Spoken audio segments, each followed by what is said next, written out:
Hello, Jesse. My name is Sean Everett. I'm the website analysis expert over at Zucore Marketing. Thank you so much for talking with Megan. She sent your website over to me for analysis, so I'm going to just jump right in. Now, you have a wonderful website. It is really great. I mean, it starts off with a little bit of whimsy at the top. Obviously, Stradling is your name, but this guy is straddling a roof, so that's very clever. The rest of your site is interactive. It's personable. It's exactly what a site should be. When somebody arrives somewhere, they're going to want to look at all of this information and click. That's what a website is for, is to invite somebody into your company via the internet.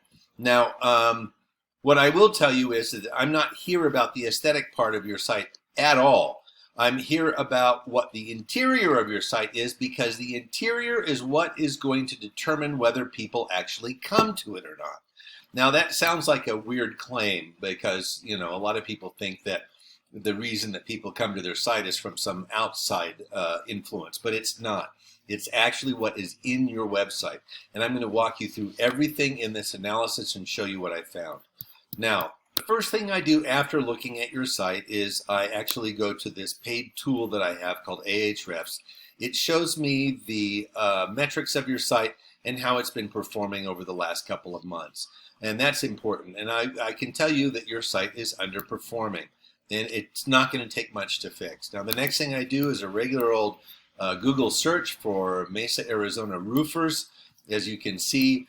And I need to tell you at this point that Google is responsible for about 96% of your traffic. That's about the percentage that Google pushes your way when you have visitors to your site. Now, that's a huge amount, and it goes to show how powerful Google is in this realm. It's important to know how Google works, because Google is looking for some very specific things to put you in their search and to put you high in their search. It's not random. It's not like every time I do this search, it's going to be some new people at the top. They're not democratic. They're not switching it around so everybody has a turn. No, they're looking for some specific things. Now, the first thing that I'm going to show you that they are looking for is to fill out a Google Business Profile. That's right here.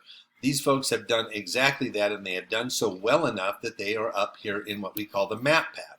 People like to hire local, so this is a great place to be. It's also near the top of a Google search, and being near the top of a Google search has monetary value. Now, the Google Business Profile, they're going to ask you what year you started your business, your actual opening and closing hours, and they're going to ask you to prove that you own the website. And that's probably a good fail-safe there to make sure the people who own the actual website are the ones filling out a Google profile. Now, this is something that should be done with some expertise and experience, because the end goal is to get up here in the map path. Now, below the map pack is what we have we call the organic search results. Now, the organic search results are wholly and completely the result of the Google algorithm. And the Google algorithm is looking for a couple of things. It is looking for, well, aside from the map pack, it's also looking for content. Now, I'm going to show you what I mean by content. Right here is Overson Roofing. I'm going to take them as an example of somebody that has a good website in Google's eyes anyway. Now, here is their site, Overson Roofing. And here is your site. I'm going to do something really fast here. I'm going to copy and paste your website into this word counter document. 580 words. I'm going to do the same for Overson. Here we go. Select all, copy, and I'm going to paste. And 1,196 words. Now, the algorithm is a mathematical construct. So what it is looking for is more. More is better as far as an algorithm is concerned. 580 is well beaten by 1196. It's double the amount of words. And Google does want you to have a certain amount of words on your homepage. And the reason for that is this. They want their search customers to be satisfied with a Google search, that they end up on a page that has enough information that they will feel more educated about the subject that they were Googling. So that is why they want words on your page, and they want 1,500 words. Now, it may seem like a lot. You say, oh, adding 1,000 words is going to make my website really bogged down with a lot of. It's not. There's wonderful ways of putting more words in there, and it's easy to do. But the words are not all equal. I will have to tell you that. It's not just about putting, the word roofer in there 1,500 times. What you want to do is make sure you have keywords. Now, you have 465 keywords on your website. Then that's great, because keywords are sort of an amalgamation of different sources. But Google puts together the actual Google searches that they use. They put together all of the websites that come up with these particular searches, for instance, like Mesa, Arizona roofer, and they take all of those words and jumble them around and count them and see which ones appear most often. Those become the keywords, and Google expects you to have them on your site. That's how, when you go to a Google search and you type something in, if you want a Mesa roofer, you end up at a Mesa roofer as opposed to a dairy farmer in Wisconsin. That's what the keywords do. They keep the process focused, if you will.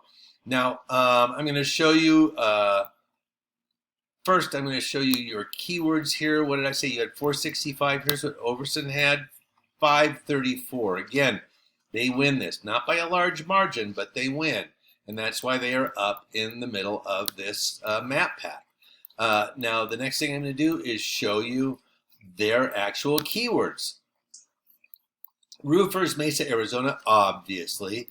Roofing in Mesa. Mesa roof repair. A lot of variations on a theme here. Tile roof repair. Roofing supply, roof tile. So there's a lot of words that are actually already part of your industry. There's a lot of words that have to do with the area that you're in, Phoenix, Mesa. And there's a lot of words that have to do with like just general questions. Can you paint shingles on a roof? Now, those are questions and queries that are satisfied on your competitor's website. So those are good things to have there. And you want more than your competitor does. I mean, it's just the same as anything else. To beat, you have to have more. You have 48. You have, 465, and your competitor has 534. Now, the next thing I'm going to talk to you about are backlinks. Now, you have 48 backlinks, and your competitor has 1,300. Backlinks are where your site has a listing on somebody else's site. In other words, if you were on, say, Yelp, if you have a profile on Yelp, and you claimed it and you put your website on there, there would be a link back to your site on there. And that's what they call a backlink.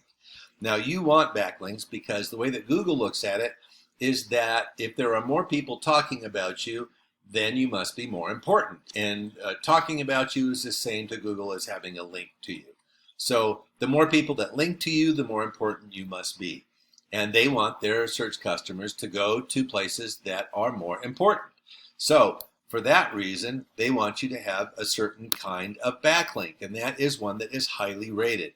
This is the domain rating here, and that means that the domain has a backlink profile that exceeds others. This is a scale of 0 to 100. And obviously you recognize some of these, I'm sure. Expertise.com, Yellow Pages, Yahoo, Porch, Super Pages, This Old House, and so on. You want your backlinks to be on sites that are rated 70 or above, because that is sort of optimal. And a lot of these sites you can get on just by going and filling out, say, a profile and say, hey, I want to be on this. Now, that's not a brief process. Doing all of the research and finding out what sites you can be on is quite lengthy. So that's something to take into account. Why I'm telling you that. The basis of all of this is that your traffic last month was 107. Their traffic was 366. They had 3 times the amount of opportunity to get an estimate request, to get a customer, and to get money in their pocket. That's what this all comes down to. Now, I'm assuming you would rather spend your time roofing than digging around in the belly of your website, which is probably a good choice. That's why I think perhaps you could give Megan a call, and she would be happy to guide you through the next steps and help you make more money. Help this become a tool of your company that brings you business and customers. Thanks for watching and have a great day.